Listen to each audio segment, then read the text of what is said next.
Well, greetings, friends, and welcome to another edition of Shades of Life. We've had some fantastic conversations over the past year, and after the last conversation we had, we thought we might just change things up a bit.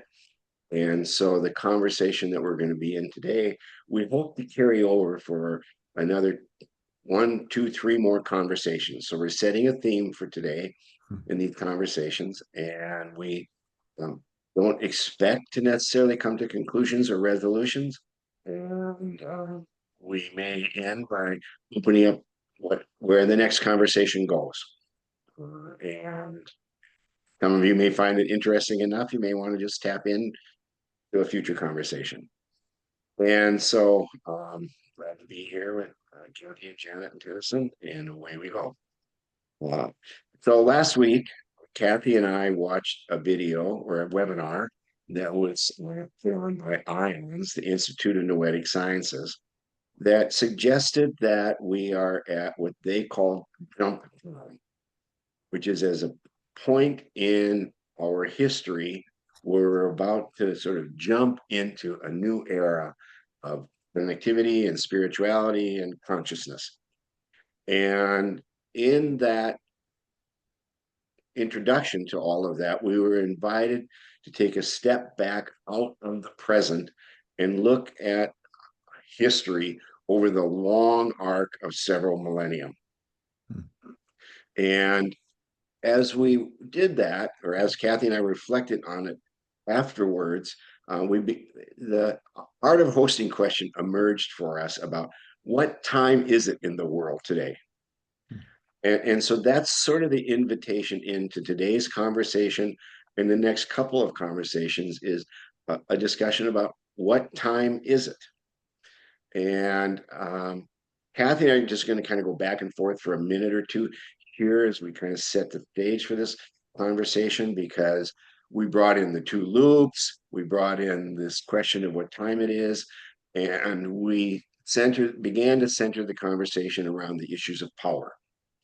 And so we're going to kind of be wide ranging here today.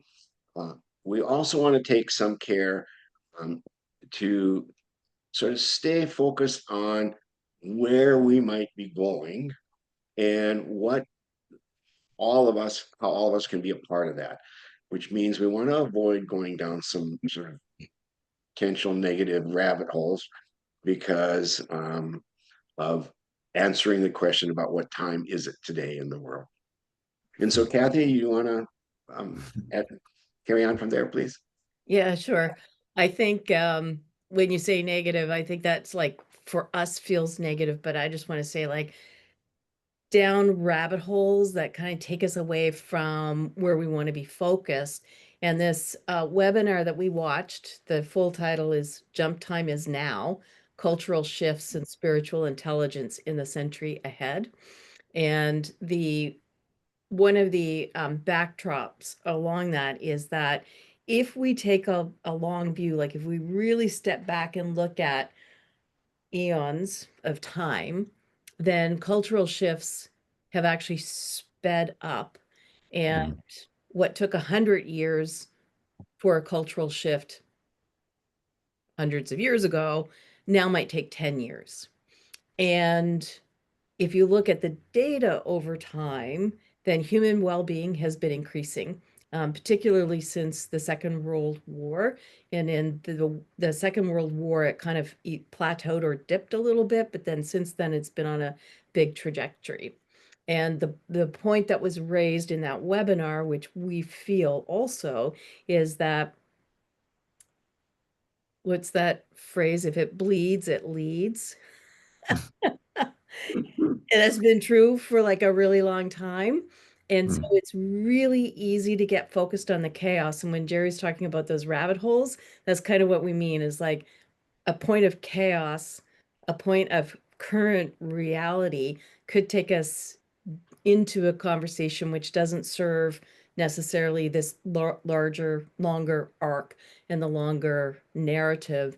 And the point of jump time is that we have a choice between focusing on the chaos or focusing on what is the next level of well-being that is also present and ready to emerge on the planet. And then with respect to two loops, which any one of us could describe here in a moment, and I've got an image ready to post up on the screen. There's this question between the decay and the dying of the old loop and the new loop, and what is it that we bring across? And we know in our teachings of the two loops, we're always talking about what is the good that you want to bring across. In a really intriguing question that Jerry asked after we watched that webinar is, what else comes across? What else transitions? And is there a shadow side that is also transitioning, which may or may not even really be that visible to us?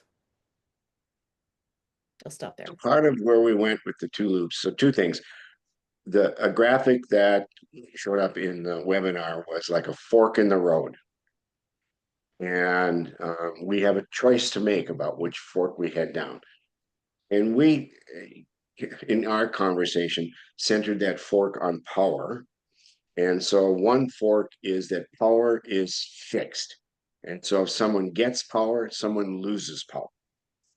And the other fork is that power grows. And so people can gain power and not at the expense of someone losing power. And we choose to be not down the fixed power road, but down the grow power road. And so from there we kind of went, well, typically in the two loops, we look at a loop as kind of a system, and we talk about agriculture or energy or healthcare or different things. But what if we talked about that loop as a loop of power, and thought about it that way? And so, under Kathy can put it up, but under that loop are the people, the abolitionists that fought against slavery. Under that loop are the suffragists that worked for women's to vote and not be property anymore, and any other elements of social change that innovators and so on may have worked on. And as we went down the loop, as we talk about, there were some successes and some failures, but eventually we gained, slavery became illegal after thousands of years of slavery being legal all over the world. It became illegal. Women stopped being property. Same-sex marriage became legal, and that was, each of these things speeded up over time. And so if we might be at that spot where we're illuminating what power really means, is power one path or the other path? Part of the conversation about two loops is bringing over the good from the old loop. But then the question emerged, as Kathy said, is what shadow, what malware might be crossing over also that could be forming what we think we're experiencing now, which is resistance to the possibilities that, at least I think the four of us believe in for that future of going forward. And so that was been 2 or 3 days of sort of wide-ranging brainstorming, and the thought that we could ask ourselves, what time in the world is it today at that point of sort of illumination, and things have crossed over between the two loops, and what shadow might have come over or not, or malware, and how do we go forward? And not just individually, but collectively, and so on. And so that was the invitation here for today, is what time in the world is it for all of us at that point? And this was just our brainstorming. It's, we're really open to this, the wide ranginess of this conversation. And Kathy, if you want to add some more before we invite friends in. So I just have one more thing to add, which is another question that we asked ourselves, which is, when change speeds up, does resistance amplify, speed up, deepen, or become more entrenched? Or all of those things. So I think that's it. And I don't know if somebody would like to do just a very preliminary, quick overview, high level overview of the two loops for anyone who's watching this who may not know anything about it. And Jana, I don't know how much you know about the two loops. Yeah. Yeah. In fact, I pulled up Chris Corrigan's model, which has some other language, which very much speaks to me. Should I jump in with that? Please. Um, Under Stewart, he has fail-safe planning, resourcing, structuring, and stabilizing. With name, there is stepping out, finding each other, safe to fail prototyping, relational work, weaving loose connections. And some of those phrases have more resonance than others. But in the transition, as we go from the top loop over to transition, he has the word hospice, and that is very important to me right now because I feel like we are hospicing the old way, even though we don't know quite what the new way is. And then at the bottom of the arrow of Stewart, he has the word compost. And we don't, we, it's easy to see what we're trying to lose as bad, but compost is what is the waste result that leads to more nutrition in the land. So these are all key phrases for me. Um, Under connect, he has keeping it together.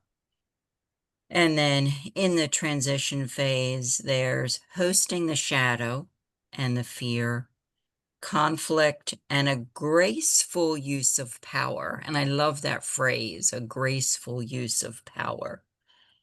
Hospicing, harvesting, and honoring. And then under transition, he has the words grieving and creating choices. And I feel like the creating choices are essential right now because it's so easy to see black and white, Right. good and bad, and that precludes choices, and we always have choices.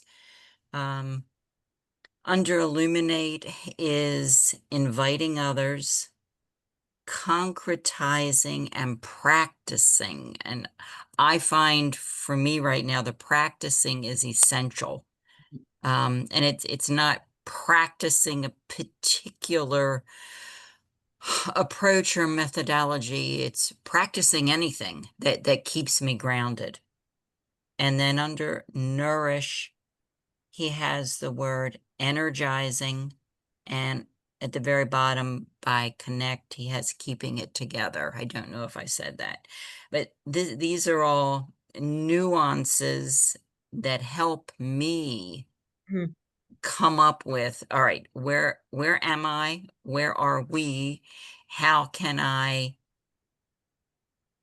facilitate or be part of opening the door for transition? Love that.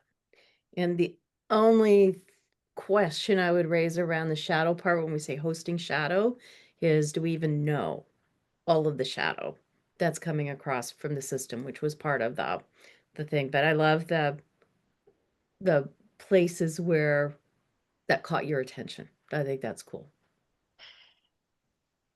In response to shadow, I will give you a piece of my very personal life. Uh-huh.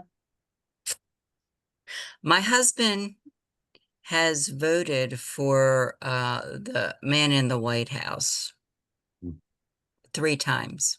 Oh my gosh. I have had to learn how to appreciate his point of view and share mine in a way that does not diminish him. Mm. So I have spent the past 8 years learning a learning I did not choose.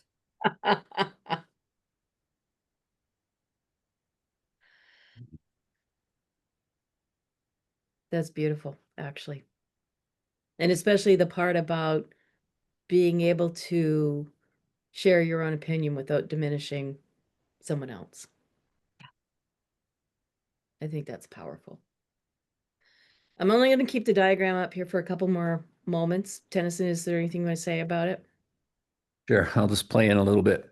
One of the things that appeals to me in this diagram, and my relationship with the two loops model really goes back into Meg Wheatley. She and Deborah Frieze, I think, were some initial creators of this form. I think there are a lot of S-curve models that are out there, but that's what I go back to. And one of the part of me, the part of the human that I am, that when I'm with models like this, I have to find something that's just like super duper simple. Mm. And one of the super duper simples in here for me is that this was offered as a model for how we go from someone with a crazy idea into, hey, wait a minute, now everybody's doing it.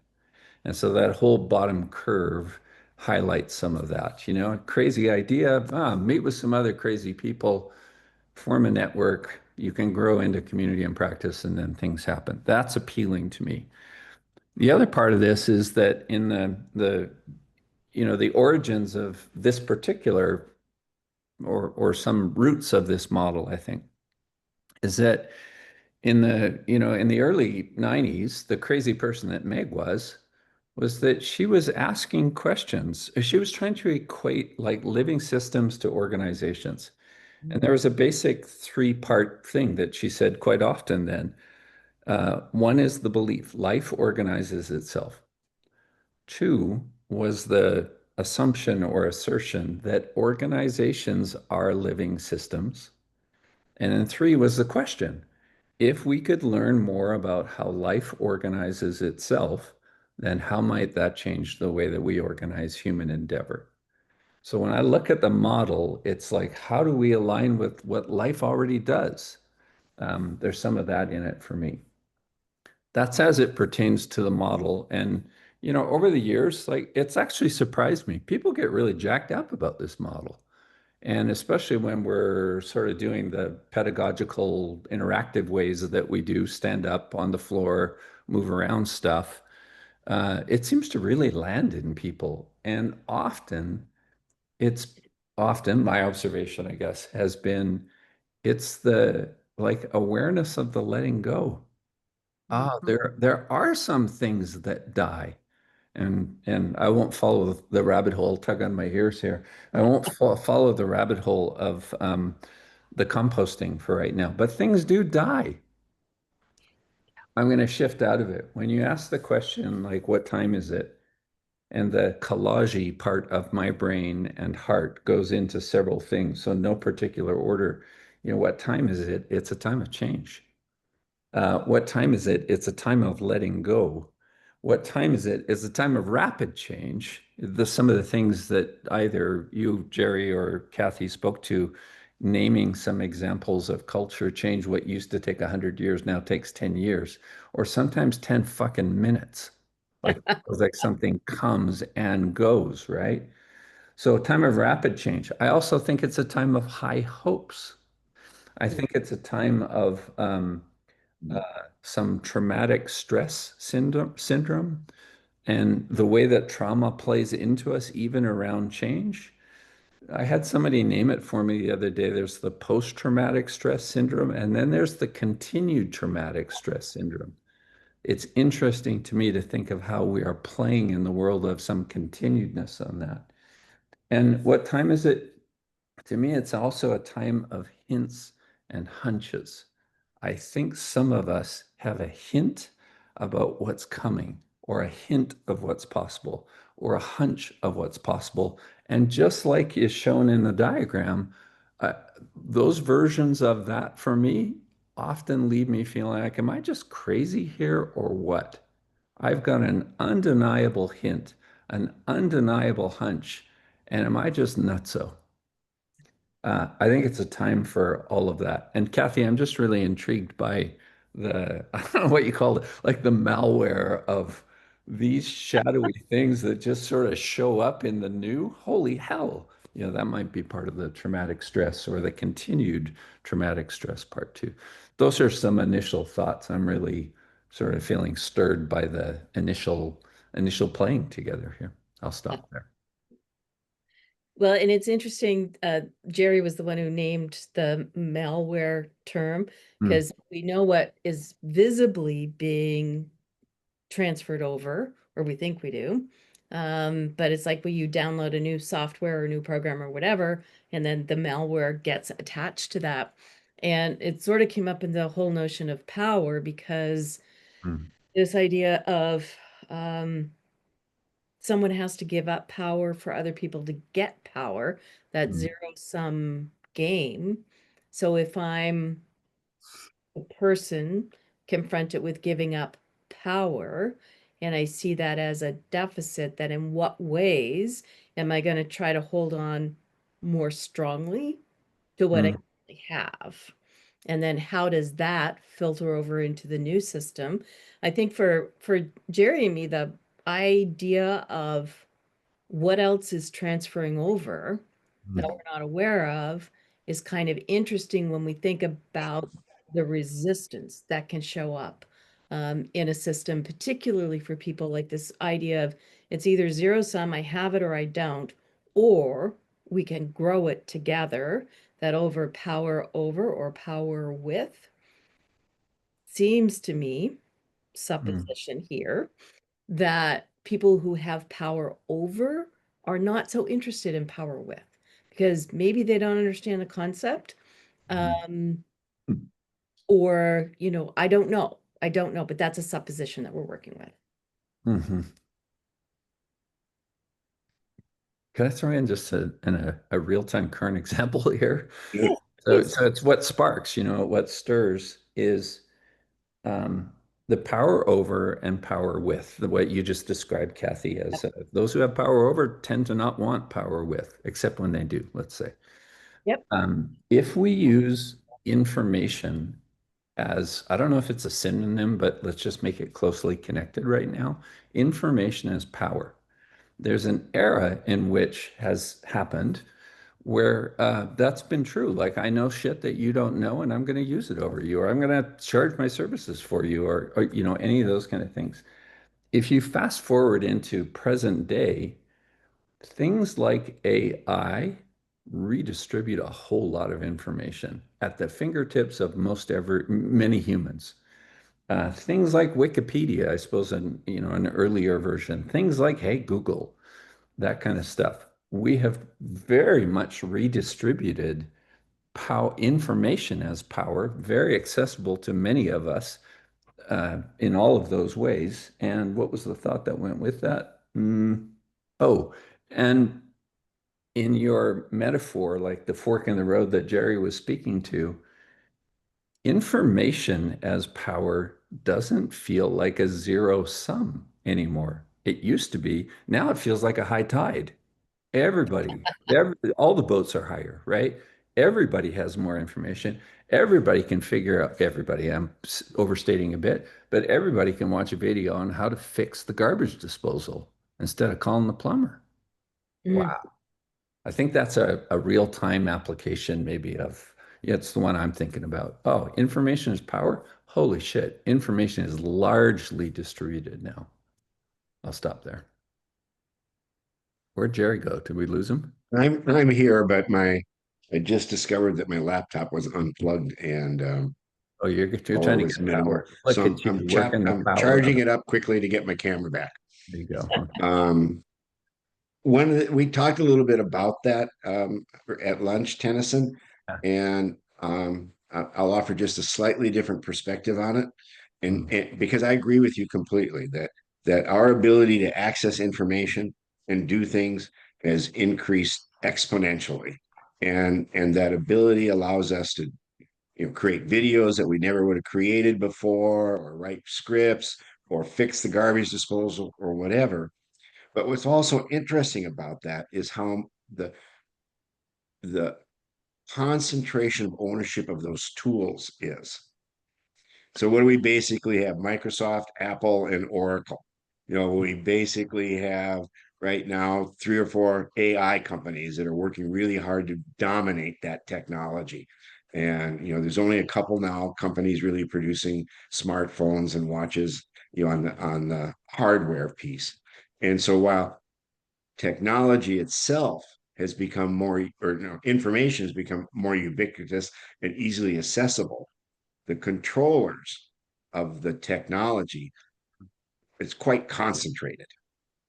And it's so for me, I don't know yet if that's a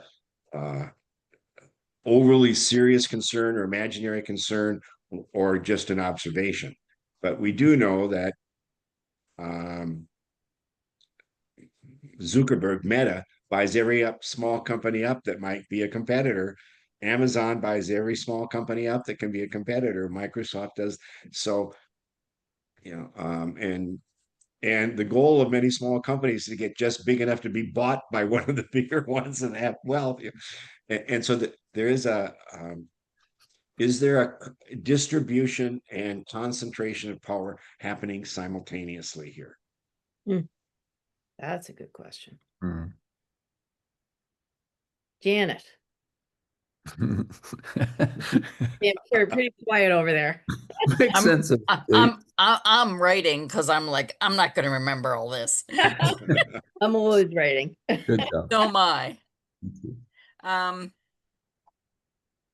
As a sort of side path side note is I've been reading Ken Follett's Pillars of the Earth and the other books, which are all set in the Middle Ages, and it's so similar to this time, is that it was massive change and it did not go smoothly, and people needed to adapt, and the adaptation to me is more visible and more lasting at the grassroots, whereas we're in a time that we're trained to follow the experts. So that's my standing in two worlds. Mm.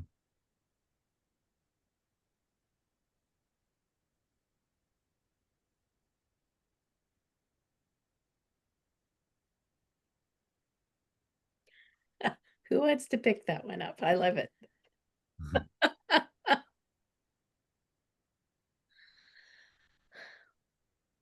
So I do have a thought kind of related to that, which is there have been many times of massive change in the world, and it's called on people to respond in one way or another. And I think I like what you said, Janet, about like more grassroots and like people could see it. And I think now if I go with what Jerry said about both the distribution and concentration of power, I feel like we see it in different ways now, maybe. Uh, it's there. I think people are aware of it. But the responses are similar, but maybe speeded up, like we were talking about earlier. Things are moving so much faster. So I'm not really sure what that means in terms of where we are now when we think about the two loops, or we think about what time is it in the world. I loved some of the things, the graceful use of power. What happens when not everyone wants to gracefully use their power?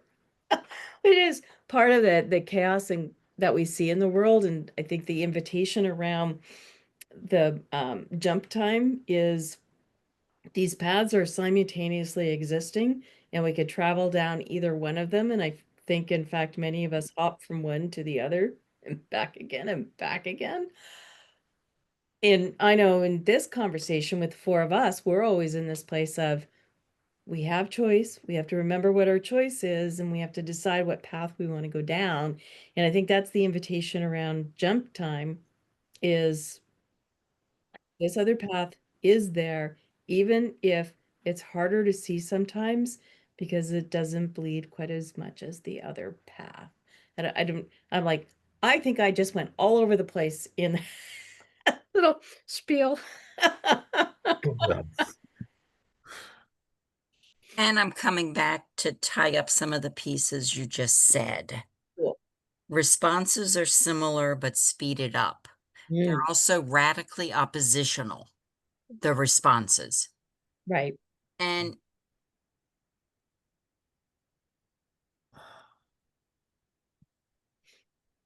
we have choices. And right now,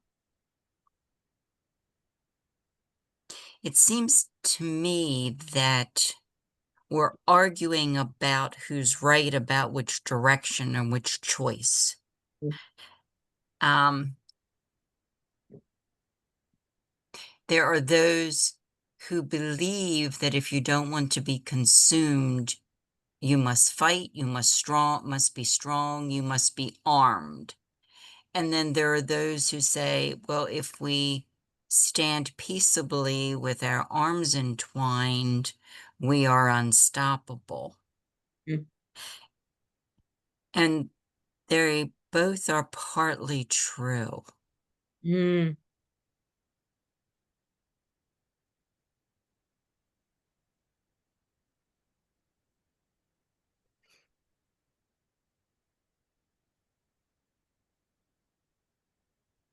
So moving away from absolutism, it's Mhm. absolutely this or that, moving away from false dichotomies and false choices. It's either this or it's that. Could be both, or it could be who knows what down the middle roads there. And I come back to Christina Baldwin's, if I am curious, I will not be judgmental. Right.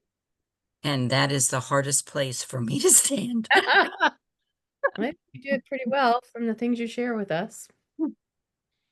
Jerry, we can't see your expression, so like, are you just like waiting to jump in with? Express vocally, will you?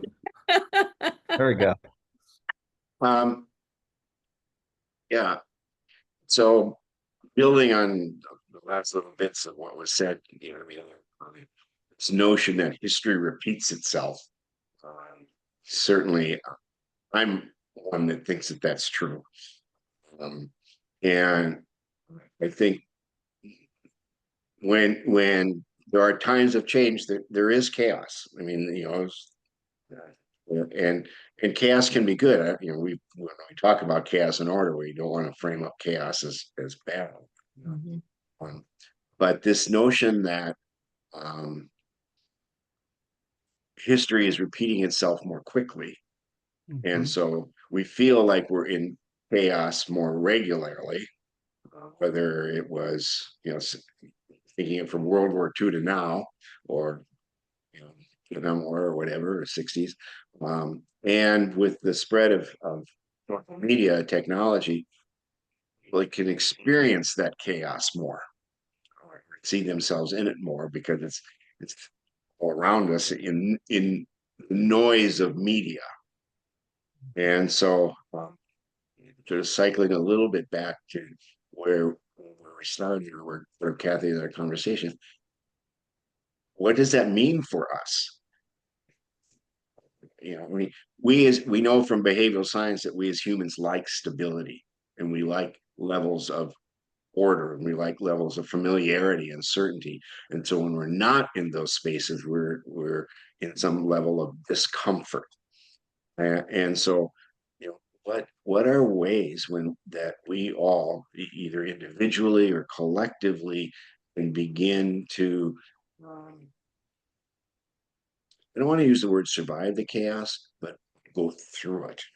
It's maybe a better way to think about it. For me, from the two loops piece is at that transition point, don't let the disruptors stop the momentum up the left-hand side of the loop into where, you know, the jump time people see us as the potential to go.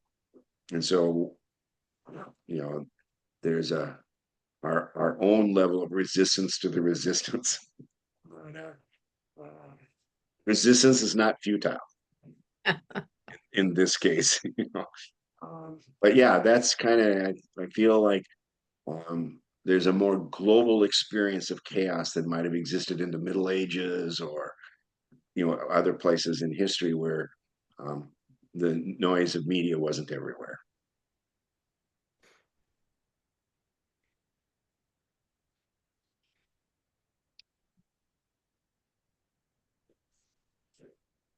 Go Tennyson. I'll try. I'm trying to pull it. I need to pull it down into something close in and personal that way. I went on, so let's see, I'll see if I can find something here. I went on a bike ride. Bike ride, wow, what an understatement. I went on a men's retreat, 5 days, that was centered around backcountry, high country, gravel road and path biking. That is so far above my level. And there's one of the guys that was on it. That's why I joined in, and I think he's such a cool dude. So I went. Uh, this is a group of 14 men over 5 days. And in a summary way, one of them said, I feel like I just lived 5 years in 5 days.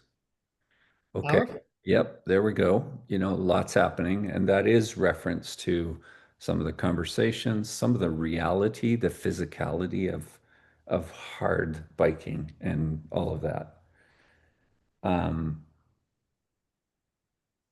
This group themes their work as unplugged. That's one of their sort of branding references. You know, get away from screen time. And by the way, where we were was no cell service, you know, or at least the places we landed. We did stay in campgrounds, tents, make our food together, open fire, smoky as hell, you know. Unplugged. And I returned on Saturday, and there was a good exit from this also. It was a 6 hour drive from where we were doing that for me to come home. And most people had a similar drive, some to different locations. That trip moved me in ways that I don't understand, or offered something that I didn't know I was looking for, but needed, something like that. Now, I'm trying to make the connection because I come back, one of the guys on the trip, because we did a little exercise around values and who are you kind of stuff, and not only finding that within yourself, but witnessing it in another. And one of the people that did that with me, he said, "You're pretty idealistic, you know." And a little part of me resisted that, you know, like idealistic is not grounded in some of those things, too high in the sky. And a part of me just embraces the shit out of that. You bet I am. I think there are different ways of being in the world. I think we ought to reclaim them, you know. So I have these kind of working beliefs in me that sound like they live in the idealistic camp. And yet, if I come back to two loops, I feel like I'm somewhere in that new curve, crazy people, innovators, finding networks, you know, creating some communities of practice. I am a human that believes that life's us. What a funny phrase, right? Life actually life's us. So interesting. Verbs, nouns, all of it there. Or a variation of that is life recognizes life. Another variation of that that's played out in my life is life affirming leadership. That was again a Meg thing back in the 90s, if I remember correctly, or she was one of the people that was talking about such things. So I want, okay, idealist, let me own it for a bit. I want to believe that we are living in an era not just of discord or uh, amplified traumatic everything, but of amplified hints and hunches too. Ah, the old world is dying, the new is yet to come, that kind of stuff. And when I lean into those kind of beliefs, life's us. This is the way that I feel like life is lifing me right now. You know, it anchors me in some of the gatherings that I do. What if, what if, what if, what if, what time is it in the world? What if, what if, what if? We were actually just trying to remember the ways that life lifes us and sometimes become a little more unplugged, even, right? You can see where I'm living all of those stories and themes right now. I want to believe that we're living in that era at the same time. There are these dreams. What's the poet reference there? It might be a Rumi thing, about the questioning your questions. Don't feel a stranger to your questions. I can't get the quote right now. The future enters us long before it's real, something like that. I want to believe that's true too. And at the scale, this is sort of a mini, I don't know what this is, a rant slash wonder slash question, is I want to believe that those things are true. Uh, and I want to believe that some background network slash community of practice is growing where we say it is time for a different level of spiritual presence, health, and healing together that pays attention to the less visible things. I feel like I just made a big leap into a different category, but I think there's some middle steps there, but I realize that's where I want to, that's the beanbag pit that I want to land in. I'll stop there. So I'm going to say those communities already exist, and each of us is tapped into some of them in our own ways. And I particularly, with this last thing that you said, want to mention Pam Gregory, who's an astrologer, and I follow her regularly. But one of the things that she has done is create a healing meditation time. And I think it's 7 p.m. England time, 15 minutes, totally unplugged, and invites people to join in that meditation every day now. It used to be once a week, now it's every day. And the things that people report back to her that they see, imagine, visualize, intuit during that meditation time is super powerful. And it's one of the things of a number of things that I follow that has me really believing in this choice point, in these two timelines. And even though like my head can't quite get around the fact that maybe there's two timelines existing at the same time, my heart knows it. My intuition knows it. And that is where I work to focus my attention on an ongoing basis. And this isn't nearly the same as 5 days of Unplugged, but yesterday Jerry and I did a little excursion here in Nova Scotia for, I don't know, 5 or 6 hours.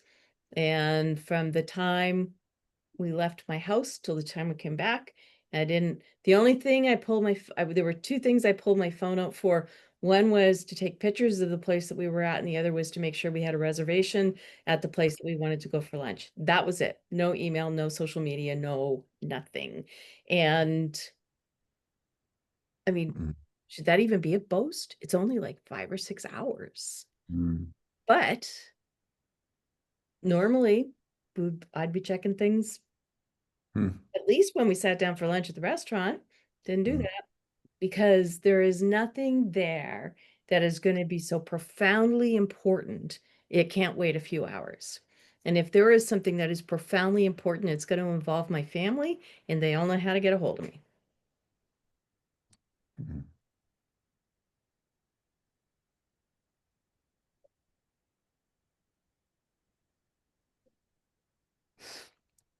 Something just popped out of that for me when you said about two timelines coexisting, two paths. What I keep coming back to, and I keep seeing it everywhere, is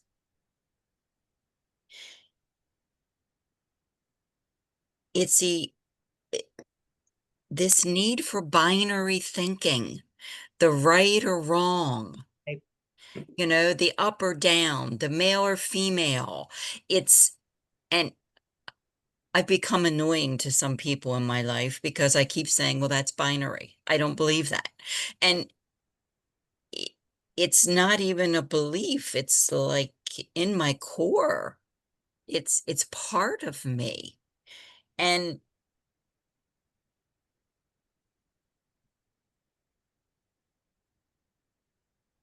the image of the two paths does not serve me because you have to choose left or right. And I keep saying, we can have both.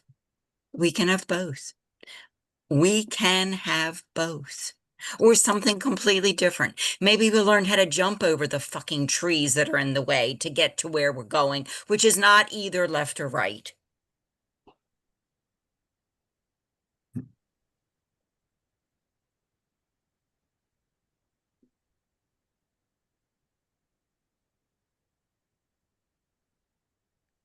Hmm. So a couple of things. One, just recognize that again, kind of the beginning of a couple of conversations around what time in the world is it, and so this will carry on for a while yet. And then for me, just like maybe a closing reflection for today, if you will, and it centers around patience. And when I look at certain systems, whether it's agriculture, or energy, or healthcare, or those, the dramatic advances have happened in the past 100 years. In the past 15 or 20, I remember, well, it was about 20 years ago, my dad had built a solar collector to put on his house. And now, my house is covered in photovoltaic collectors. The rapid advancement in renewable energies has been dramatic. And so those innovators and pioneers underneath the energy loop, that moved pretty quickly. And some of the advances in medicine has moved pretty quickly. But what about advances in a social system that was 2,000 years long, or 3,000 or 4,000 years long, was based on concentration of power in a few, and oppression of women, and oppression of other cultures that were different, or oppressions of people that had different sexual orientations? And when we think about how far we come along in from no same-sex marriage, in 10 years we had same-sex marriage, so until I go back to, I'm a child of the 60s. I remember the Summer of Love in 1967, and you know and I get impatient because I felt that there was so much I believed that the world was going to change from the time I was in high school to now, and yet it's not that long. It's only 50 years, or less. But just to stay patient and recognize that right now, resistance is having its moment, Mm. and not get dragged into some binary thinking about that, or some overly adversarial thinking, and hold on, like you were saying, Tennyson, in the belief that we can move forward in where we are. And so don't be impatient with hope, I guess. Is a bit of it. And so maybe a conversation another time, and what time in the world is, what does hope look like at this time in the world? What does something else look like at this time in the world? And what's our role in hope and belief? So there I am. Juicy. I'll offer as a way of checking out planting parking for today. The things do change. And again, I'm going to pull it back to something closer in and seemingly simple. I received an email yesterday from one of a pastor that I don't actually know, but is connected to a group that I know. And she invited the possibility of some work. And 25 years ago, let's say, that probably would have been an invitation to really sculpt out some particular efficiency plans, stuff like that. And in the email that this person wrote to me, she says, and she, by the way, she did sculpt out a lot, but it's highly participative. Like it's not a delivery of information, a manipulation of the team. She includes this. I'm looking to it. She says, I want to resist planning. I want to resist drawing for floor plans, and I want to resist making budgets. Instead, listen deeply to what the needs of our wider community are and what we are called to be and do. Now, I think 25 years ago, that's so less likely to have somebody starting there, right? Normally, that's normally, well, wow, look at the language, right? In a particular era, that was the first step is to say, why don't we just back up a little and maybe see if we can change our conversation and deepen it a bit? They're already in it. I'm encouraged by that. That lives somewhere in the loop of how we expect to go together. Thanks for today. I feel like this has been juicy.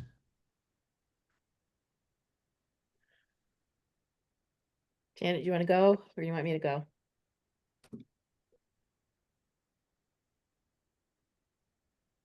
You go, I think she said. So I'm thinking about Janet's comment about binary choices, which kind of took me back to the light and the dark. And I think that's when I think about the crossroad or the two paths, that's kind of where some of where that's being positioned and also some of where my own thinking is. And within each of those paths and those choices are many multiple choices. It's not like there's just one point of one path of chaos and uncertainty and whatever, or just one point of light and moving into the future. And I think the invitation, as I see it, is I have a choice to be consumed by either the one path or the other path, or step above it if I want to be. But there's this part of me that just really wants to be consumed by the path that offers light, the path that offers hope. And within the path are the many, many, many paths around that. So it's not just one choice, but it's almost like there's a higher level choice for me, in my thinking, higher level choice.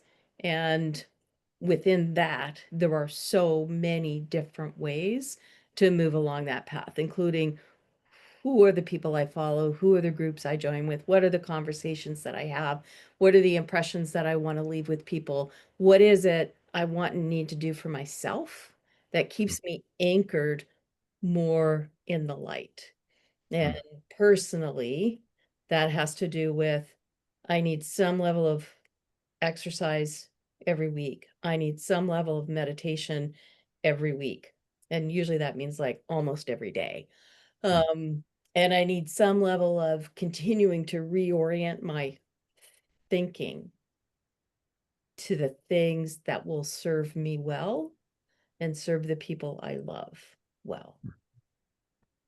So I agree with Jerry. I think there's like much more to be had in these conversations. And I agree with Tennyson in that this has been kind of juicy today. I like it.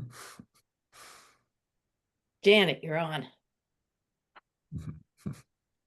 Two things that have nothing to do with each other. One is being very close to Jerry's age. My point of reference always for everyone is 1968, the world changed. Mm. And it was horrible and it was wonderful. So that's what I keep standing in for my younger people, is that yes, yes, yes, you're right, but it will come out okay, even though you can't see it. The other thing is my darling light seeker.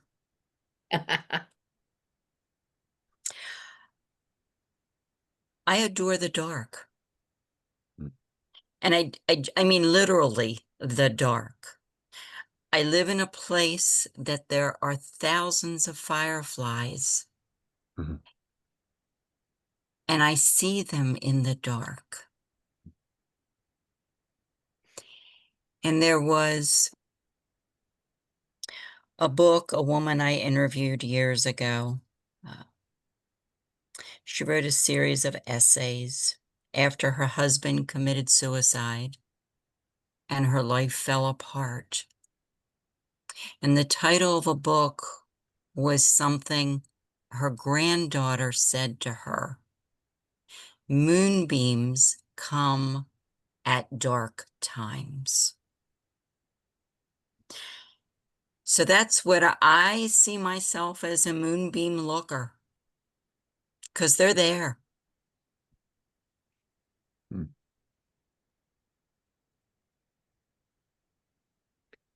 Yeah, and that's different than what I mean by dark. I know, I know, I know. And also, like, for those of us who were really young in 1968, the reference, I was 6. yeah, Bobby Kennedy, Martin Luther King. Yes, okay. I kind of thought that was It the was case, a tough year. yes. The world went to hell right? for those of us that believed it was changing. And then the change makers were killed. So it did not bode well. Well, it's always a question of where are the change makers?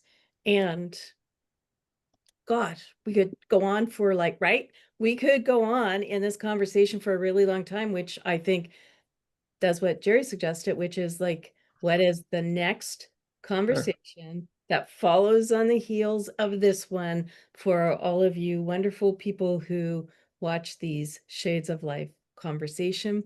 Stay tuned. We'll be back. Mhm.